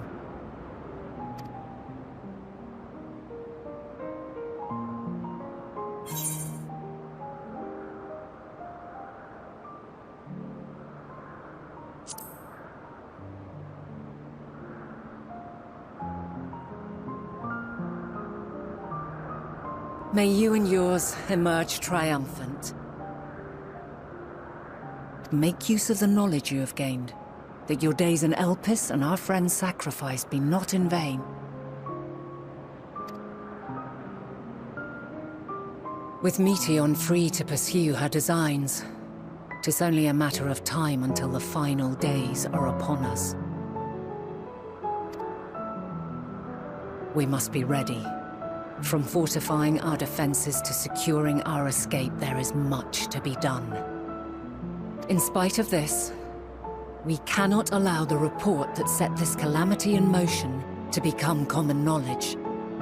Were the masses to learn the fates of the other stars, I fear the situation would spiral out of our control. I must carefully consider who can be trusted, and bring them into the fold.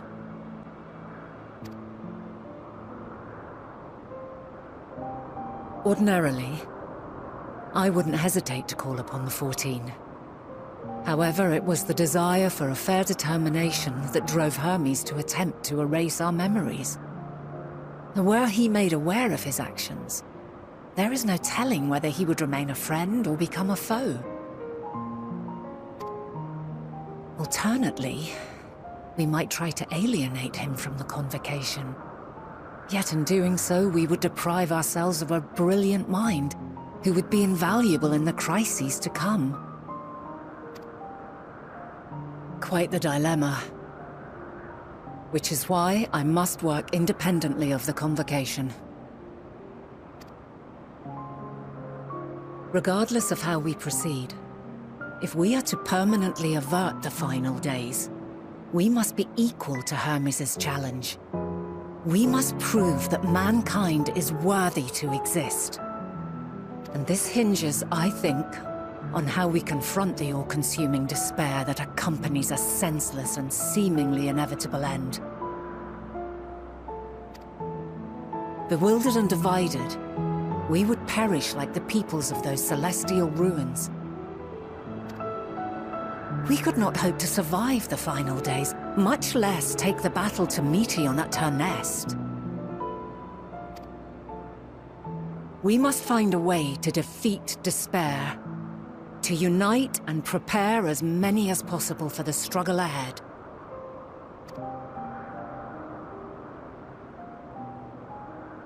Heavy will weigh the burden of guiding this legion of souls. Yet I have faith in mankind's potential. As long as he believes in himself, there is naught he cannot achieve. So I will not give up on him. On us. You may find your world to be very different. Or perhaps the erasure of our friends' memories has sown the seeds of a conjunction between us. We cannot know until the moment is at hand. So shall I strive to do my best, taking naught for granted as I walk my path.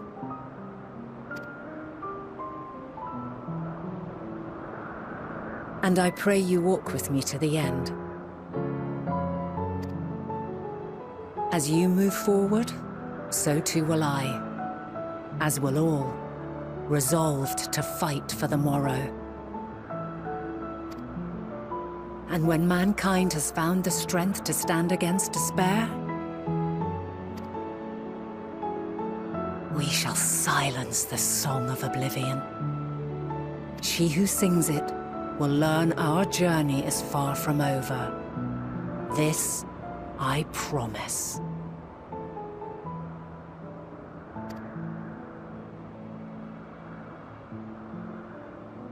Fare you well, my light of the future. Till we meet again.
From this day forth, I shall strive to bring honor to the seat of Vandania.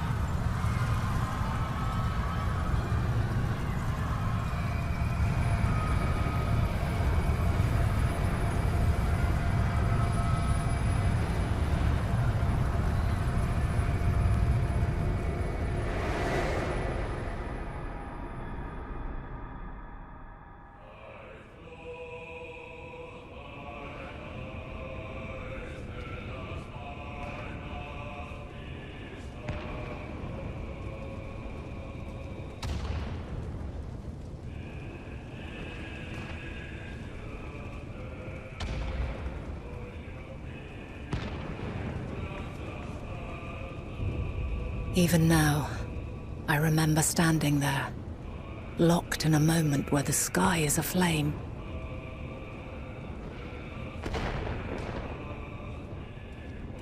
Where stars fall as tears, and screams darken the seas.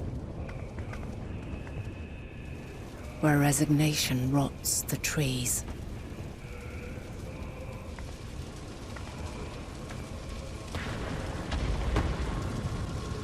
Where terror twists magics into abominations. Such is the lament of they who have gone before. The song of they who tried and failed to create a better world. The song of the end.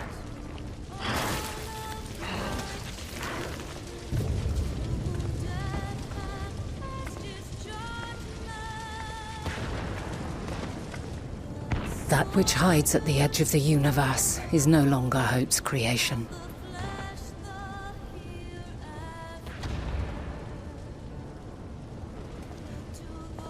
It is hopelessness incarnate.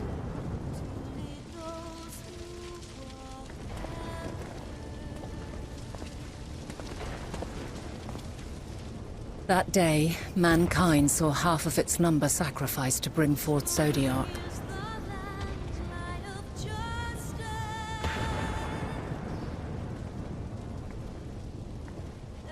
And covering the star in a shroud of ether, we forestalled the final days.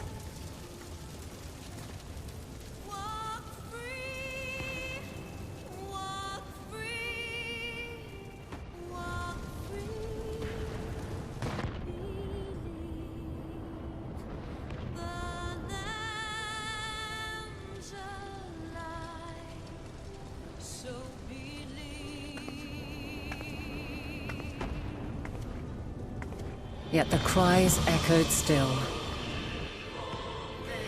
We wept for innocence lost, wailed for death inevitable.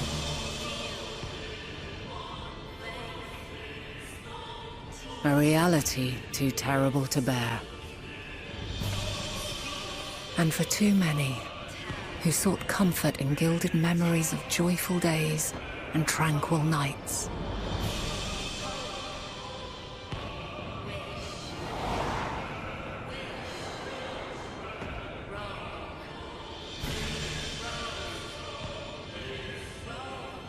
This is all wrong! Why must we suffer so? It needn't be like this. No. There must be a way to restore things to the way they were. To reclaim the perfect paradise we once had. No, my friends. Suffering exists, and we cannot pretend otherwise. No civilization, however great, could eliminate it. If we would live, we must accept it as our constant companion. Let us not seek to forget this tragedy. Let us carry it in our hearts, that we may grow stronger and know true happiness. We can't accept it! We won't accept it! It will be ours again! A world free of sorrow! No, it will not. For there has ever been sorrow. Mankind was but spared its biting sting for a time.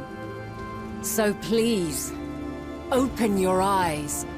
To try and reclaim those lives we lost by sacrificing yet more isn't wisdom. It is weakness. No paradise is without its shadows. If we cannot accept this truth and learn from our pain, then our plight shall be repeated.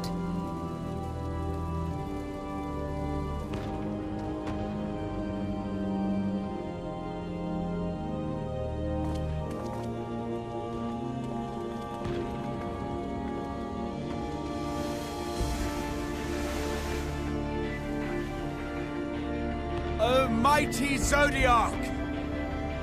God, born of our boundless faith, we bid you, hear our prayer. Accept this offering of lives, and deliver unto us the lives we once had.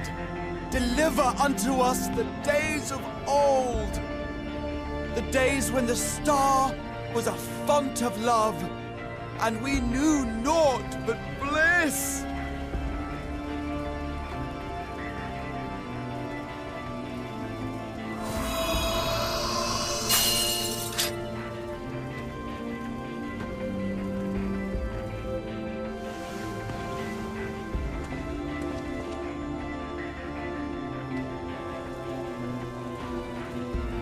You would destroy it? Our beautiful world?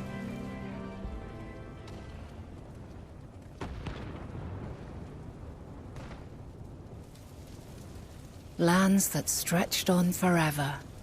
Skies one could drown in.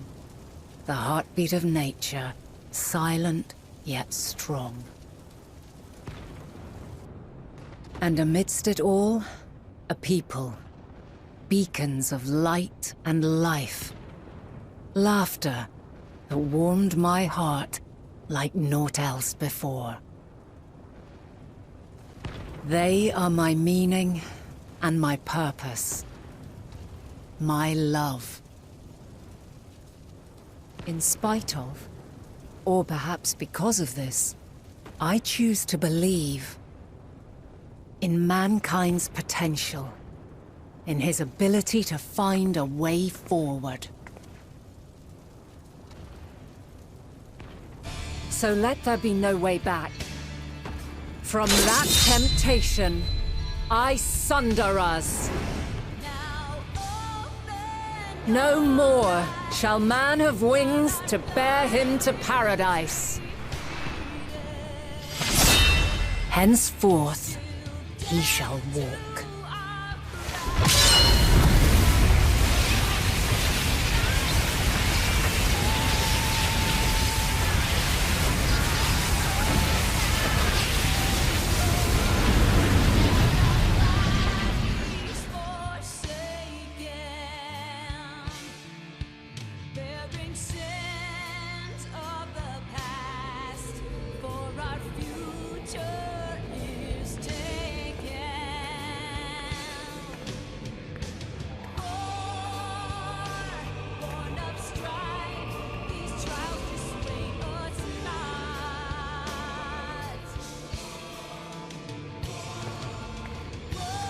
this excruciating pain.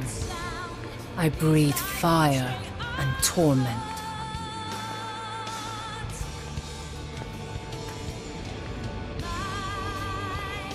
I birth a world of suffering, to mire and plague.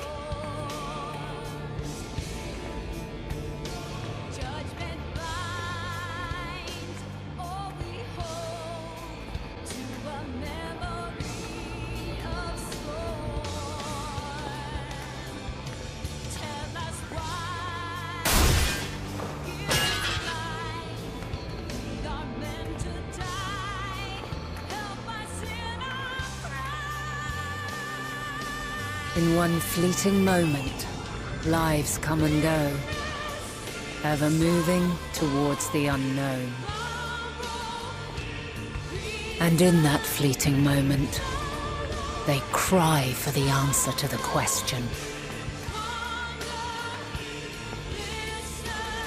Why, given life, are they meant to suffer, to die?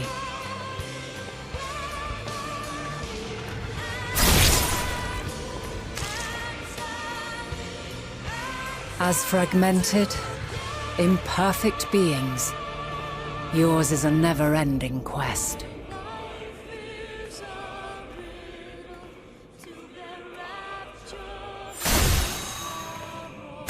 A quest to find your purpose, knowing your end is assured.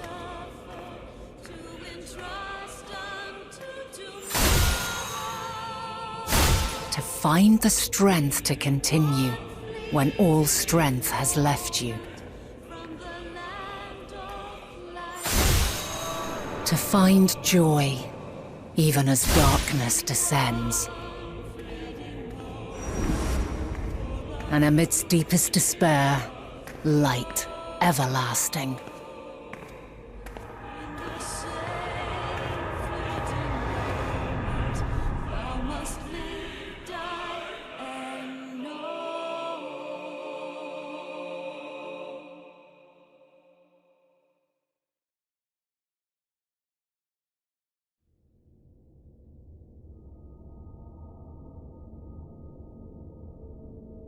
A conjunction has begun to form, an intertwining of your time and mine.